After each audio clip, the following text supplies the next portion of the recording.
안녕하세요. 얼마 전 결혼이라는 무덤에서 기어나온 40대 초반의 여자예요. 혹시 여러분들은 결혼할 때 꺼리는 남자 타입 같은 거 있으신가요? 한 사람만 고른다면 저는 폭력적인 남성이었어요. 저는 순하게 생긴 외모와는 다르게 기가 좀 센 편이거든요. 둘이서 서로 치고받고 할지도 모르는 그런 타입이라 남자 사귈 때 꼭 술을 먹여서 확인했어요. 술 먹으면 보통 그런 숨겨진 성향이 나오는 법이니까요. 그런 제가 이혼 후에는 완전 달라졌어요. 마마보이, 그런 남자만 아니면 된다고 생각하고 있거든요. 여러분의 짐작대로 저와 이혼한 전 남편이 마마보이였어요. 처음에는 그런 느낌 따위는 전혀 없었죠. 솔직히 기가 좀 약한 편이긴 해도 뭐든 엄마에게 물어봐야 한다 그런 것도 없었거든요. 저는 제 성격을 감싸주고 이해해줄 수 있는 부드러운 남자를 원했고, 전 남편이 그런 면에서는 저와 잘 맞았기에 결혼을 할 수 있었던 것 같아요. 저와 남편은 조금 특이하게 제 고객의 권유로 만나게 됐어요. 당시 저는 금융회사에서 일하고 있었고, 고객은 저와 잘 어울릴 것 같다는 남자를 안다며 소개시켜줬죠. 그렇게 만난 게 남편이었어요.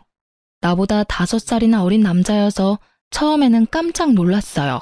제 나이가 그리 젊은 나이가 아니어서 항상 속에는 40대의 남자들만 들어오곤 했거든요. 그러다 만난 젊은 남자를 보니 참 풋풋하고 좋더라고요. 예, 이때 제가 정신줄을 잘 잡고 있었다면 이런 사달은 일어나지 않았을지도 모르죠. 하지만 앞으로 이런 좋은 사람은 만나지 못할지도 모른다는 생각이 저를 그런 선택으로 이끌고 말았어요. 그래도 1년 동안 제 나름대로의 검증을 끝내고서야 남편과 결혼을 결심했어요. 그리고 시모와 처음으로 만나는 날 뭔가 쎄한 기분을 느꼈어요.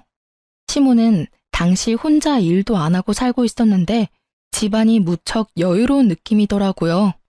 일도 안 하는데 이만큼 여유로울 정도면 돌아가신 아버님이 유산을 많이 남겨주었겠다는 생각이 들었죠.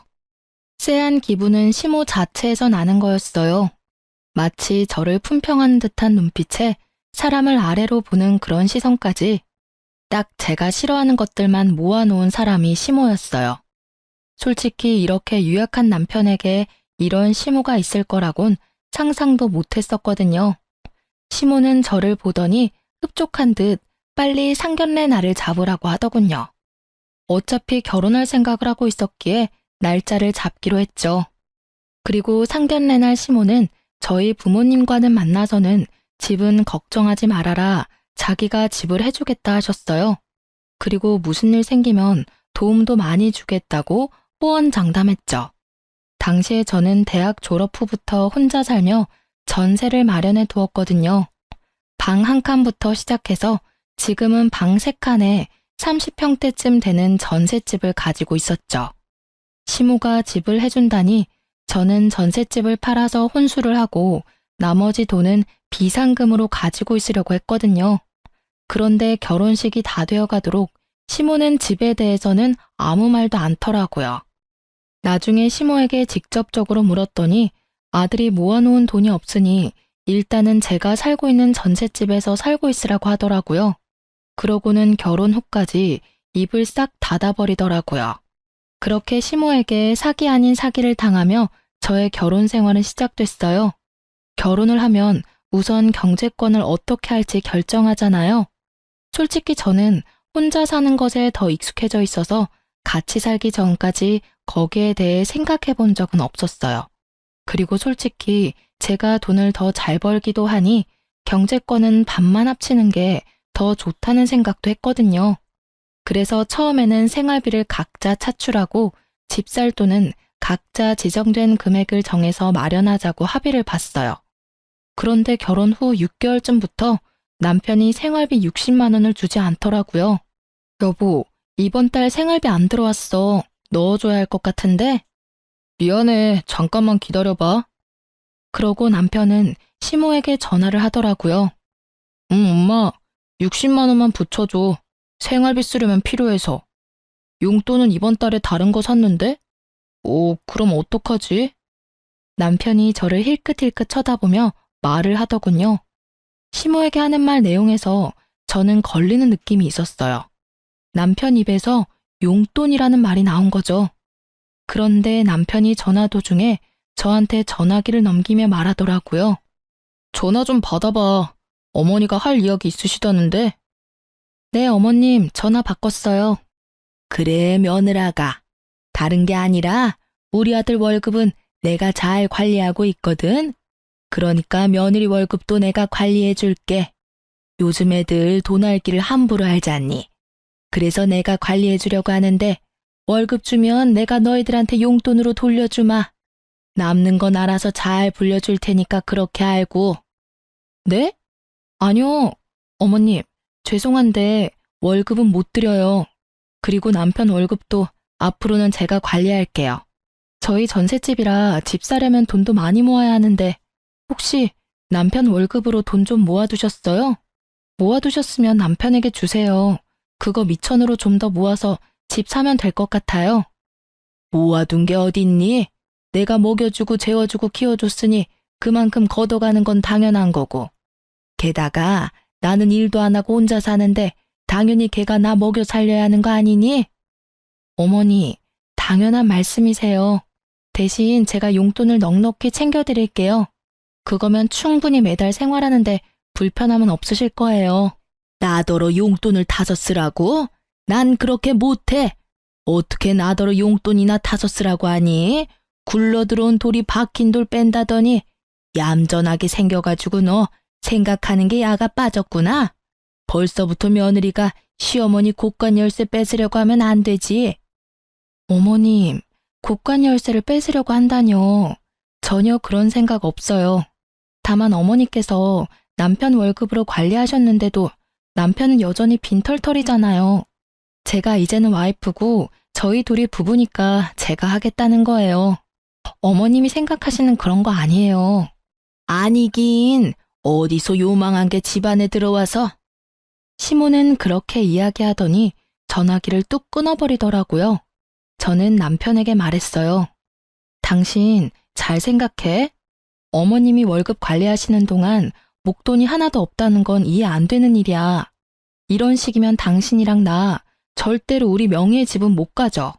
그러니까 당장 다음 달 월급부터는 절대로 어머님한테 드리지 마. 내가 알아서 목돈 만들어 줄게. 어떻게 그런 식으로 말을 해? 엄마한테. 그럼 이렇게 생각해. 당신이 어머님한테 용돈으로 두둑히 드린다고 당신 월급에서 100만 원 어머님한테 드리고 지금처럼 60만 원은 자기가 용돈으로 쓰고 나머지는 다 적금 넣자. 그래야 우리 집 살 수 있어. 응? 대신 생활비는 내 월급으로 할게. 어때? 제 말에 남편이 흔들리더라고요. 결국 제가 남편 월급을 관리하게 됐어요. 그리고 그 이후 시모가 전화 와서는 쌍욕을 날리시더라고요. 네가 감히 나한테 이런 짓 하고도 무사할 줄 아니? 어디서 남의 돈을 뺏어가? 꼴랑 100만 원 주고 생색 내겠다 이거지? 생색이 아니에요. 그 정도 받으시면 생활은 가능하시잖아요. 큰 돈 드는 건 저희한테 말씀하시면 최대한 도와드릴게요. 그러니까 더 이상 남편한테 압박 넣지 마세요. 시모는 분하다며 말을 잇지 못하다가 전화를 끊어버리더라고요. 저랑 할 이야기 없다 이거죠. 대신에 남편에게 계속 전화해서 하소연을 하더라고요. 어떻게 네가 이럴 수 있냐? 엄마를 뭐라고 생각하는 거냐? 그런 여우 같은 며느리한테 속아 넘어가지 마라 등등. 제가 들은 것만도 엄청났죠. 그런데 그런 건 이해했어요. 어머니가 아들한테 하는 말이니까. 그런데 제가 참지 못할 일이 벌어졌어요. 그때는 남편 사촌의 결혼식이 있던 날이었어요. 좋은 날이었고 남편이 청첩장을 받아왔길래 시모도 갈 거라고 예상하고 시모가 내야 할 축의금까지 챙겨서 결혼식장으로 향했어요. 예식 전에 조금 일찍 도착한 저와 남편은 시모의 뒷모습을 보고 시모에게 걸어가고 있는 중이었어요. 그런데 가까이 가자 시모 목소리가 또렷하게 들리더라고요. 아유, 정말 미치겠어. 어디서 여우 같은 게 기어들어와서는 우리 아들을 완전히 망쳐놨지 뭐야. 게다가 집안도 꼴이 말이 아니야. 욕심이 얼마나 끝도 없는지. 욕심이 얼마나 끝도 없는지. 아니, 내가 아들 월급 착실히 관리해줬는데도 아들 월급을 싹 다 가져가 놓고는 세상에 용돈이랍시고 쥐꼬리만큼 주는 거 있지? 시모가 제 욕을 하고 있더라고요. 아주 시원하게 말이죠. 일가 친척 다 듣는 곳에서 며느리 흉보는 시모를 보고 있자니 자기 얼굴에 침 뱉는 꼴이라는 걸 전혀 모르고 계시더라고요. 그렇게 열심히 자기 무덤 파는 시모를 모른 척 하기에는 제 성격이 너무 더러웠죠. 어머님한테 돈 100만 원은 쥐꼬리만큼인가 보네요. 저희는 한 달 용돈으로 100만 원 드리는 것도 많이 드린다고 생각하고 있는데요. 솔직히 어머님이 용돈만 타가신 건 아니잖아요. 가전 고장나면 부르고 집안의 경조사태도 돈 해달라고 그러시고 하다못해 공과금도 저희가 내드리잖아요. 뭐가 그렇게 못마땅하셔서 친척분들 다 계신 데서 이렇게 며느리 못난 점만 지적하고 계신지 저는 잘 모르겠네요. 네가 여긴 무슨 일이냐? 저희도 초대받아서 왔어요. 어머님이 알고 계실 거라고 생각하고 말을 안 드리긴 했는데 이렇게 어머님이 못마땅해 하는 점도 알게 돼서 어찌 보면 다행이기도 하네요. 마음에 쌓아두는 것보다는 역시 푸는 게 더 편하시죠? 틀린 말은 아니잖니. 난 평소 내가 생각한 대로 이야기한 거야. 다른 사람들도 네가 어떤 여자인지 제대로 알아야 하지 않겠니? 그래야 나처럼 당할 일도 없지. 마치 본인이 피해자라는 식으로 이야기하는 시모를 보니 너무 열이 받아서 미칠 것 같았어요. 결국은 참지 못하고 퍼부어버렸죠. 어머님이 그렇게 생각하신다니 유감스럽네요. 솔직히 저도 어머님에 대해서 하고 싶은 말은 많지만 꾹 참고 있었거든요.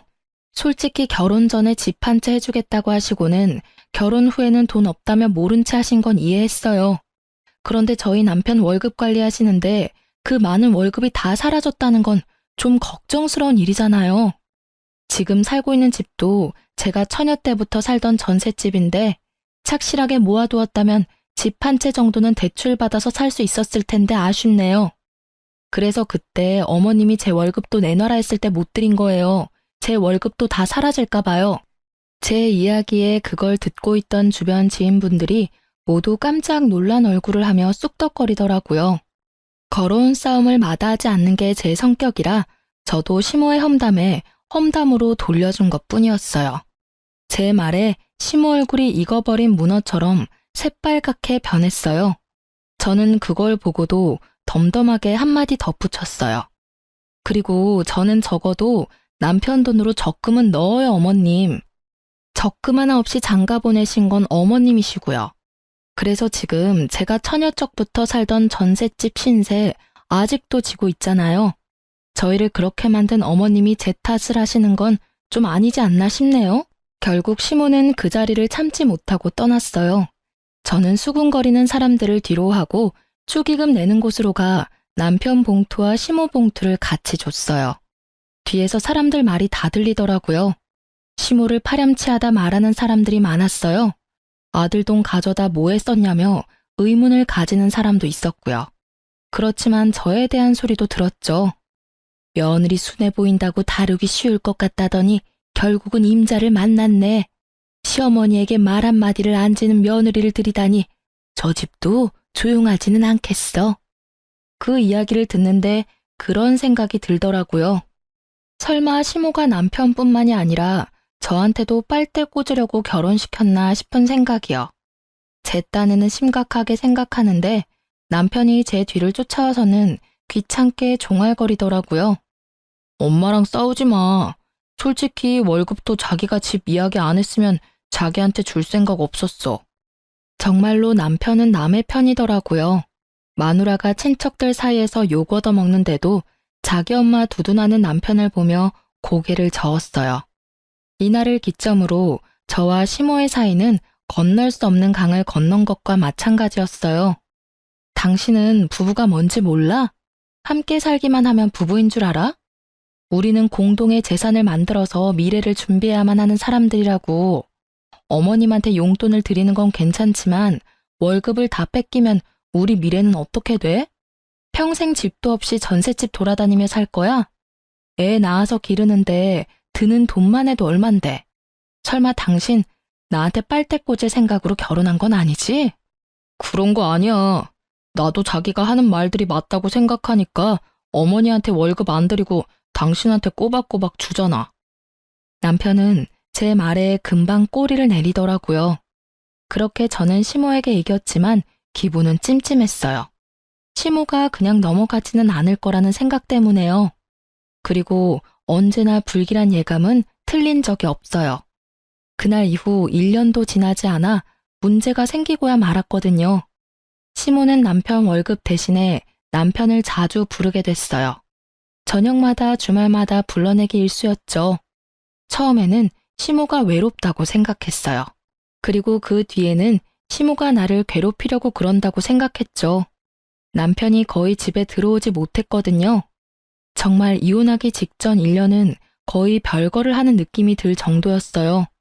시모 집에서 자고 오는 날이 더 많았으니까요. 마치 남편을 시모에게 뺏긴 기분이었어요. 처음에는 저도 참으려고 했는데 1년 동안 이런 일이 이어지자 참을 수 없겠더라고요. 결국은 남편 차에는 블랙박스를 확인하게 됐죠. 시모가 불러서 시모에게 가는 건 맞지만 가서 뭘 하나 싶은 생각이 들었거든요. 그래서 블랙박스를 확인한 건데 저는 생각지도 못한 대화 내용을 듣고야 말았어요. 남편과 내연녀의 대화였거든요. 자기야, 오늘은 언제까지 가야 해? 오늘도 우리 집에서 자고 가면 안 돼? 안 돼. 오늘은 집에 들어가야 해. 너무 안 들어가면 의심하거든. 의심할 리 있겠어? 여태껏 이렇게 몰래 잘 만나고 있었는데. 벌써 1년이잖아. 근데 자기 이혼은 언제 하는데? 나도 빨리 결혼하고 싶어. 그건 엄마가 알아서 이야기해 줄 거야. 맨날 엄마. 너무 효자면 인기 없는 거 알지? 이 대화를 듣고 있는 내내 부하가 치밀어서 진짜 눈앞이 캄캄하더군요. 처음에는 남편에게 화가 났어요. 어떻게 나한테 이런 모멸감을 줄 수 있는지, 다른 여자를 만나면서 나를 속여올 수 있었는지, 그런 생각들이 떠올라 미쳐버리겠더라고요. 근데 가만히 둘의 대화를 들어보다가 결혼하고 싶다는 여자 이야기에 남편이 엄마가 알아서 해줄 거라는 말이 거슬리더라고요. 혹시 시모가 이 모든 걸 알고 있는 건 아닐까 하는 생각이 머리를 스쳤죠.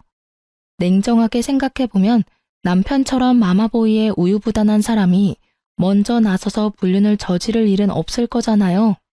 엄마 말이라면 찍소리도 못하는 이 남자를 움직일 수 있는 건 오직 시모뿐이라는 생각도 들었고요. 저는 남편이 오랜만에 집으로 돌아온 날 남편을 불러 세웠어요. 당신 나한테 할 말 없어? 무슨 할 말? 없어. 나 피곤해. 먼저 씻고 잘게. 피곤하겠지. 1년을 다른 여자랑 두 집 살림하면서 얼마나 피곤하겠어. 안 그래?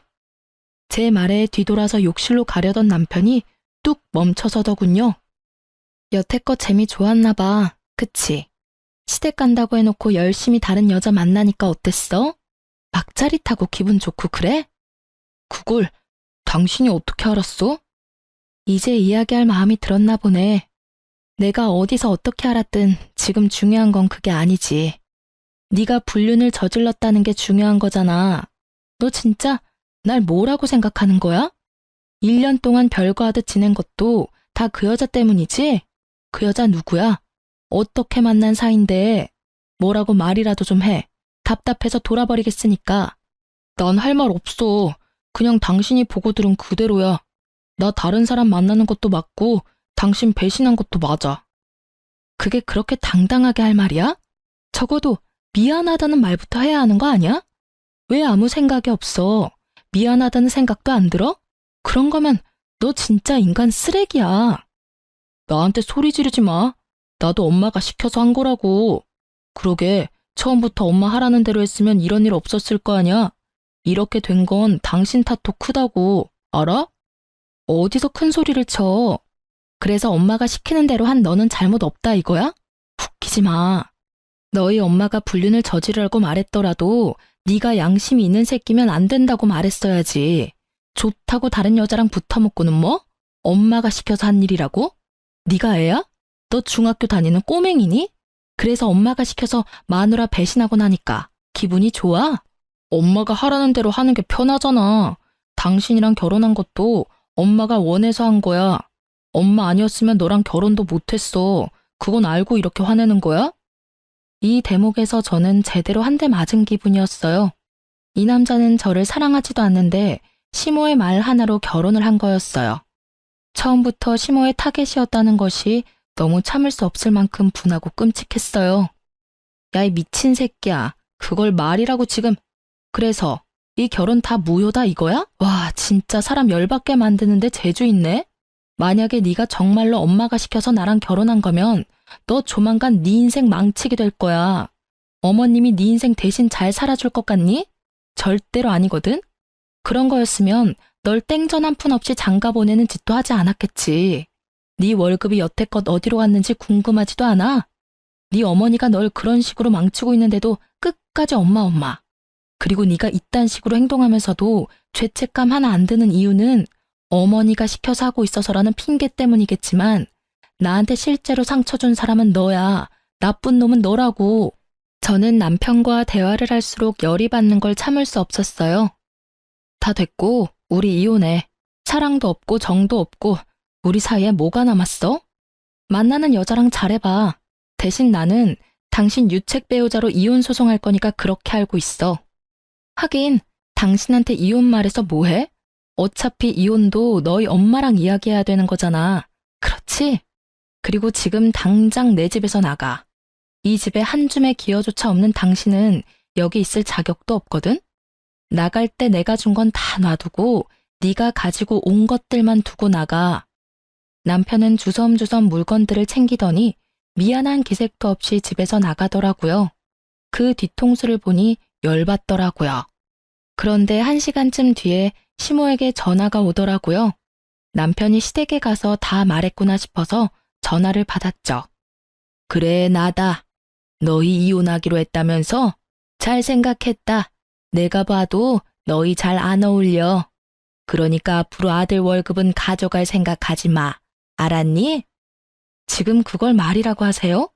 따지고 보면 이 이혼도 어머님이 다 만든 거잖아요. 남편이 자기 입으로 이야기 다 했어요. 이 여자도 어머님이 소개해줬다고. 어떻게 아들을 불륜남으로 만들어서 이혼시킬 수가 있어요? 그게 안 되는 이유라도 있니? 지가 싫었으면 그렇게 안 하면 될 일이었어. 그런데 좋다고 다른 여자 만난 거 보면 너하고 같이 살기가 싫었나 보지. 난 그렇게 생각해. 내가 뭐라 말하든 걔가 싫으면 안 하면 그만이야. 그런데 걔가 그런 행동하는 건 다 걔가 그럴 만한 사정이 있어서 그런 거라는 생각은 안 드니? 나는 아들한테 조언한 것밖에 없어. 세상에 여자가 어디 너뿐이니? 더 좋은 여자도 얼마나 많은데. 그러게 처음부터 내 말을 잘 들었으면 이런 일도 없었을 거잖니? 네 인생에 오점을 남긴 건 다 네 탓이야. 그 이야기를 듣고 있노라니 남편 상간녀의 목소리가 떠오르더라고요. 그 여자는 알까요? 시모가 노리고 있다는 것을? 살다 상간녀가 측은하기는 처음이었어요. 그렇지만 그 여자도 다 알고 이 계획에 편승했잖아요. 그런 점에서는 그 여자도 자기가 직접 당해보면 알겠죠. 저는 시모에게 말했어요. 아들이 귀한 건지 아들이 가져다주는 월급이 귀한 건지는 모르겠지만 어차피 이혼하기로 했으니까 이혼 서류 작성해요. 그리고 저는 절대로 합의 못 봐요. 무조건 소송 가서 부당하게 제가 당한 건 다 돌려받을 거예요. 그렇게 알고 계세요. 저는 그렇게 이야기하고 전화를 끊어버렸어요. 목소리를 듣고 있으니 맨정신을 유지하기가 너무 힘들었거든요. 결국 그날은 누구에게도 이야기하지 못한 채 끙끙대며 술이나 진탕 마셔댔어요. 제 인생에 이런 일이 벌어질 거라는 건 상상조차 못했거든요. 그렇게 숙취에 시달리면서도 제가 제일 처음으로 한 건 이혼 전문 변호사를 찾는 일이었어요. 그리 어려운 일은 아니었어요. 주변에 이혼한 친구가 있는데 그 친구에게 소개받았어요. 그렇게 변호사 만나고 돌아오는 길에 시모가 전화가 왔더라고요. 너 이혼하려면 재산 분할해야 하는 거 알지? 어차피 우리 아들 월급 네가 다 가져갔으니까 그 절반은 돌려줄 거라고 생각해도 되겠지? 그리고 너희가 살던 그 집도 말이다. 그거 어차피 유지하는데 우리 아들 돈도 들어갔을 거잖아. 그 집 전세금도 반은 줘야 하지 않겠어? 그 집은 제가 결혼하기 전부터 살고 있었던 전셋집이에요. 그 집 들고 올 때 남편은 돈 한 푼 없이 결혼했죠. 어머님은 도와준다고 말만 하고 아무런 도움도 주지 않았으니까요. 결혼할 때부터 애초에 아무것도 가지고 오지 않은 남편에게 제가 무슨 재산을 나눠야 할지 모르겠네요. 너희 부부였어. 5년을 같이 살았으면 그 집에 돈 한 푼 안 내도 유지비에 들어간 돈이 있을 거라고. 그에 대한 재산 분할을 원하는 거야.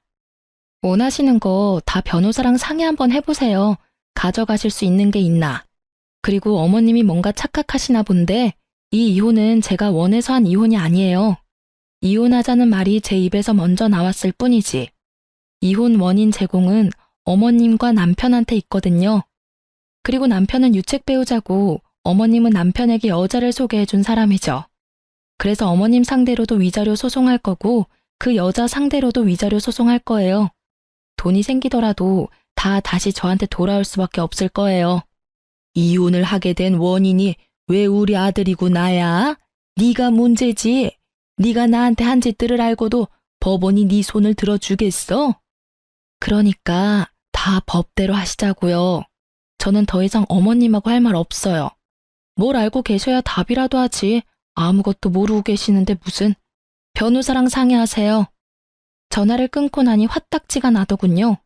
이혼하게 된 것도 열받고 짜증나는데 제가 가진 재산마저 반으로 나누자니 더 열받더라고요. 솔직히 남편 월급 중에 절반은 시모가 가져간 거나 다름없거든요.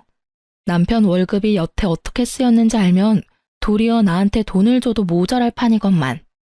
그렇게 시모와의 전화통화를 끊었는데 모르는 번호로 전화가 오더라고요. 무시하려다가 혹시나 해서 전화를 받았는데 남편 상간녀가 전화가 왔더라고요. 만나서 할 이야기 있다고 해서 저도 그 여자한테 충고나 해줄까 싶어 나갔어요. 저는 그 여자 얼굴도 몰랐는데 그 여자는 제 얼굴을 알고 있더군요. 그런데 그 여자를 보는 순간 아 하는 소리가 절로 나왔어요. 얼굴이 무척 순하게 생겼더군요. 남 싫어하는 소리는 못할 것처럼 순둥순둥하게 생긴 얼굴이 시모가 딱 좋아할 것처럼 보였죠. 이 여자가 새로운 시모의 호구구나 싶었거든요. 그런데 저를 여기까지 불러낼 정도면 시모가 원하는 그런 순한 여자는 아니다 싶었어요. 무슨 일 때문에 보자고 하셨나요? 그 사람 이제 좀 놔주세요. 솔직히 1년도 더 넘게 부부다운 생활 못 하셨잖아요. 그 사람 이제 제 사람이에요. 그쪽 분도 이제 알 때는 된 것 같은데 왜 놔주지를 못하고 계속 그 남자한테 집착해요? 이건 또 무슨 뜬금포인지 저는 고개를 갸웃했어요. 저는 남편을 잡은 적이 없었고 먼저 이혼하자고 했었는데 죄송한데 뭔가 잘못 알고 있으시네요. 저는 그 사람한테 집착한 적 없어요. 이미 이혼 서류도 제가 써서 그 사람한테 먼저 줬고요. 제가 그 사람한테 집착한다고 누가 그러던가요? 혹시 그 사람 어머니가 그런 말 하던가요? 제가 집착하고 있다고? 그래서 그 어머니 몰래 여기 나 부른 거고. 여자는 대답도 못하고 빤히 쳐다만 보더라고요. 자기가 섣부르게 행동했다는 생각이 있었겠죠. 저는 그 여자 몰래 핸드폰을 켜서 녹음 먼저 했어요. 아가씨, 솔직하게 말해봐요. 제 남편 만난 거 그 사람 어머니 때문이죠? 중간에서 누가 소개를 해주고 싶다고 하던가요? 좋은 사람 있다고? 상간녀는 여전히 입을 다물고 있더군요. 입을 열면 불리하다는 생각을 했나 봐요. 내가 이런 말하면 어떻게 비칠 줄 알긴 하는데 말하지 않고 넘어갈 수는 없을 것 같아요. 제 남편 어머니 보통 사람 아니에요. 사람을 돈으로 보는 경향이 있거든요. 저희 헤어진 것도 남편이 당신이랑 바람나서 헤어진 게 아니라 시어머니가 남편에게 당신을 소개해줘서 저랑 남편이랑 헤어지게 만든 거예요. 그게 뭐가 문제죠? 어머님은 저한테 며느리가 너무 못됐다고 하셨거든요. 아들을 구속하고 집착하고 월급까지 가져가는 도둑이라고요. 그런 여자라면 당연히 엄마라면 떼어놓고 싶겠죠. 저는 속으로 웃음이 나더군요. 시모는 또 꽝을 뽑으셨더라고요. 이 정도로 당당한 여자가 시모가 하는 대로 놔둘 리 없죠. 그래요? 그럼 결혼 전에 약속받으신 건 뭐가 있어요? 집을 해준다던가요? 돈을 해준다던가요? 그걸 왜 당신한테 말해야 하죠? 저한테는 집도 주고 돈도 주신다고 하셨는데 결혼식 이후에 입 싹 닫으셨거든요. 그리고 그 월급 이야기도 안 할 수 없네요. 결혼 전에 남편 월급을 시어머니가 관리했어요. 그런데 결혼할 때 돈 한 푼 없이 저한테 왔어요. 어머니가 관리해 주셨다면 당연히 목돈이 있어야 하는데 한 푼도 없는 것이 이상하다 싶었는데 다 쓰셨더라고요. 남편한테는 달랑 60만 원 용돈 주면서 그러더니 저한테 제 월급도 관리해 주겠다고 하시더라고요. 이제 무슨 말인지 아시겠어요? 전 그런 거 안 믿어요. 솔직히 헤어지는 마당에 무슨 말인들 못하겠어요. 그냥 이혼이나 빨리 해줘요. 저한테 이상한 이야기 하지 마시고요. 이혼은 소송 들어갈 거예요. 그리고 이런 이야기 일부러 해주는 거예요. 충고. 당신은 나처럼 되지 말라는 충고. 그 시어머니 본성 알면 결혼 생각도 못할 텐데. 용감하시네요. 저는 그 집안 사람들에게 두 손 두 발 다 들었으니 당신은 잘해보세요. 또 모르죠. 말 잘 들으면 길게 갈지도. 조언을 해준데도 들을 생각이 없는 상간녀를 보며 저는 미련 없이 자리 떠났어요. 상간녀의 눈빛에 가득한 불신의 기운이 참으로 안타깝게 느껴지긴 했죠. 하지만 상간녀가 남편이 유부남인 거 알고 만났다는 증거만 있으면 저야 앞으로 그녀에게 일어날 일들 같은 건 신경도 안 쓰이니까요. 이미 충고해줬는데도 들을 생각 없으니 자기 팔자인 거죠.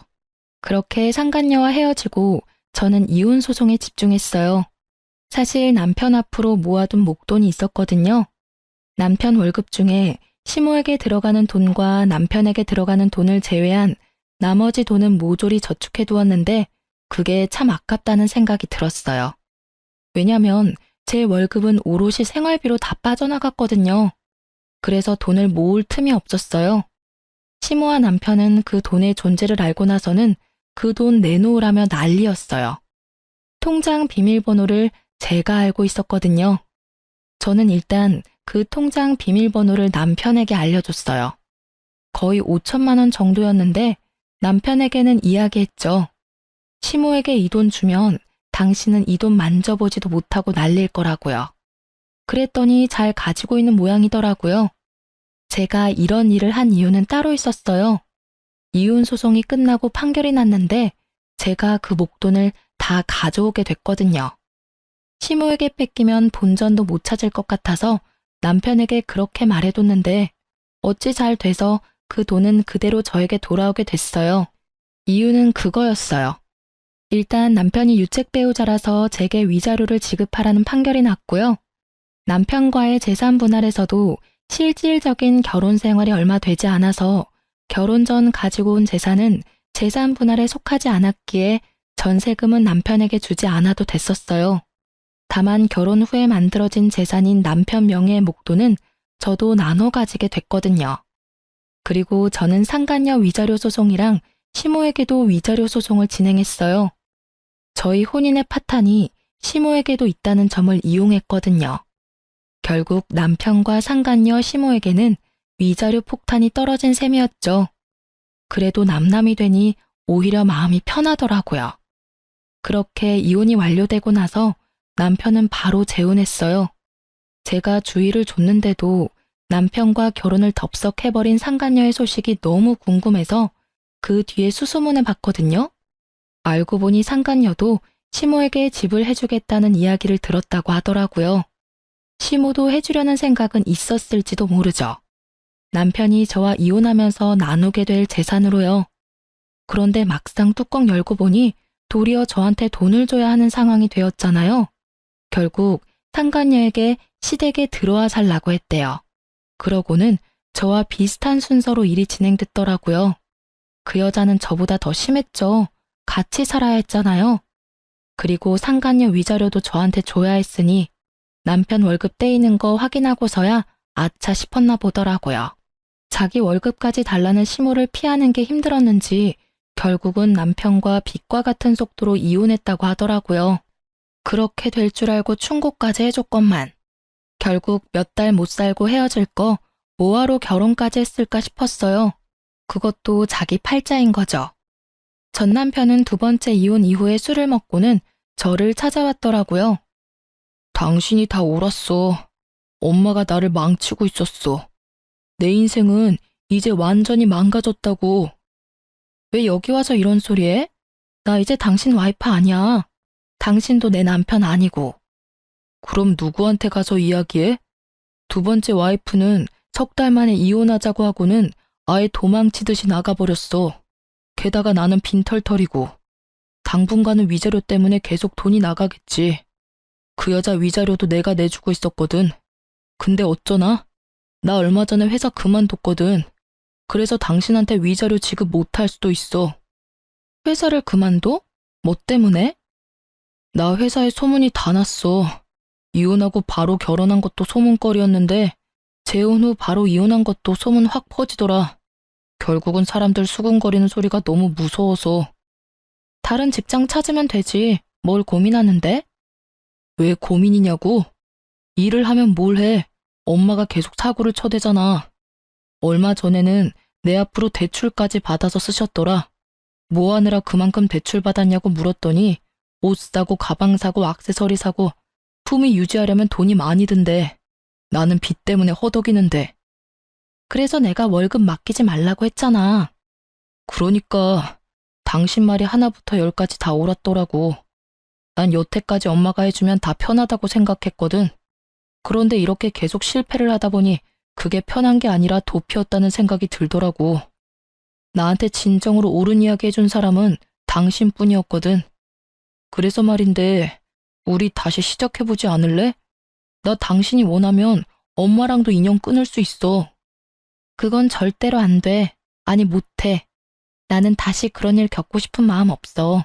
그리고 이렇게 내가 당신이랑 이야기하고 있다고 내가 당신을 용서했다고 착각하지 마.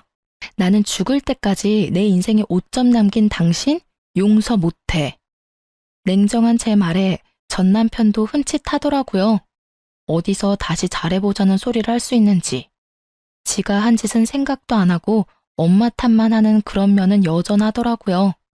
그렇게 전 남편을 보내고 그야말로 평온한 시간을 보냈어요. 솔직히 완전 평온하지는 않았죠. 이혼하신 분들은 아시겠지만 수많은 사람의 관심 대상이 되거든요. 그런 관심이 사그라져 들 때쯤 전 시모와 우연히 길에서 만난 적이 있어요. 친정이 시댁과 가까웠거든요. 애써 무시하고 지나가려 했더니 저를 붙잡더라고요. 너 우리 아들한테 도대체 무슨 짓 했어? 걔가 그렇게 험한 소리 할 줄 아는 애도 아니었고 무엇보다 나를 탓할 아이는 절대 아니었다고. 그런데 너하고 이야기하고 나서 우리 집에 오더니 내 탓하며 짐 다 싸서 나가버렸어. 지금 몇 달째 연락도 되지 않아. 그걸 저한테 물으시면 어떡해요? 그거야말로 어머님이 잘 알고 계실 텐데요. 사람이 집을 나갈 정도면 당연히 같이 살고 있는 사람이 원인이지 않을까요? 어머님이 뭔가 했으니 그 사람이 도망갔겠죠. 거기에 저를 끼워 넣으시는 건 너무하시네요. 이제 완전 남인데. 네가 아니면 걔가 그렇게 변할 이유가 뭐가 있어? 하여튼 여전히 기분 나쁜 애야. 어떡하다 이런 애하고 엮여서는. 너랑 우리 아들 결혼하고 뭐 하나 잘 되는 게 없어. 너한테 나쁜 물이 들어서 월급도 안 주고 싹 다 가져가 버렸잖아. 그러게 용돈 받으면서 살 때 잘하시지 그러셨어요. 그랬으면 이혼할 일도 없었고 착실히 돈 모아서 호강시켜 드렸을지도 모르는데. 두 번째 며느리는 잘 지내고 있나 모르겠네요. 얼마 전에 이혼했다는 이야기는 들었거든요.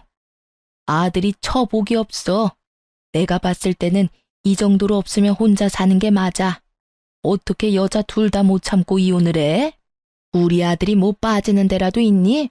솔직히 그 정도면 어딜 가도 빠짐은 없지. 그렇죠. 솔직히 전 남편만 본다면 빠질 만한 데는 없죠. 그렇지만 결혼은 가족끼리의 결합이잖아요. 집안에 모시기 힘든 가족이 있으면 누구라도 힘들지 않을까요?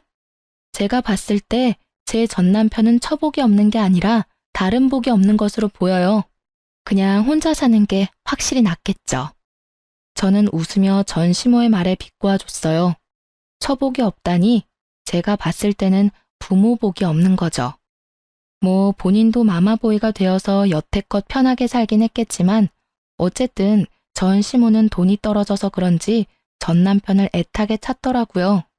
그럴수록 아들이 더 꼭꼭 숨어버린다는 걸 왜 모를까 싶었어요.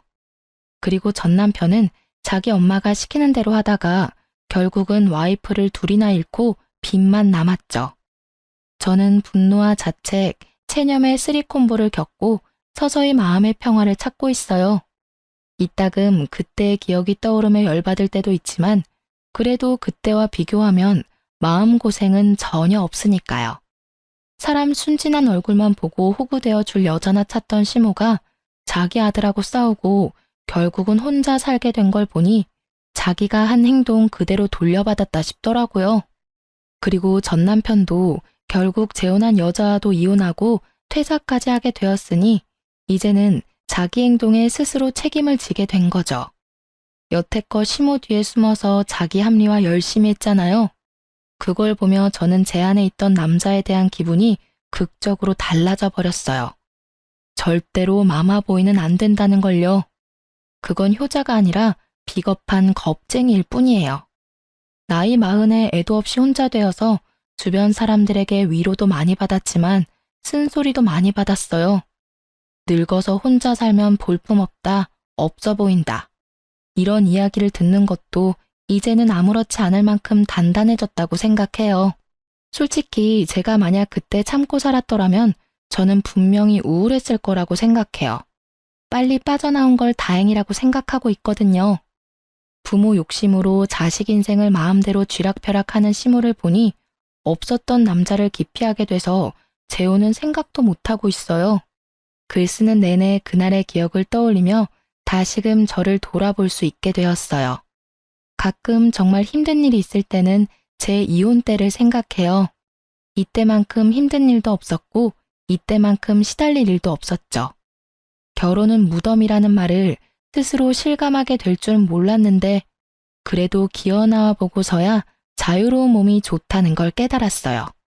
앞으로도 제 인생에 알콩달콩한 부부 같은 건 없을지도 몰라요. 그렇지만 다음번에 기회가 혹시라도 온다면 제발 평범한 사람이기만을 바랄 뿐이에요. 지금까지 제 사연 들어주셔서 감사합니다.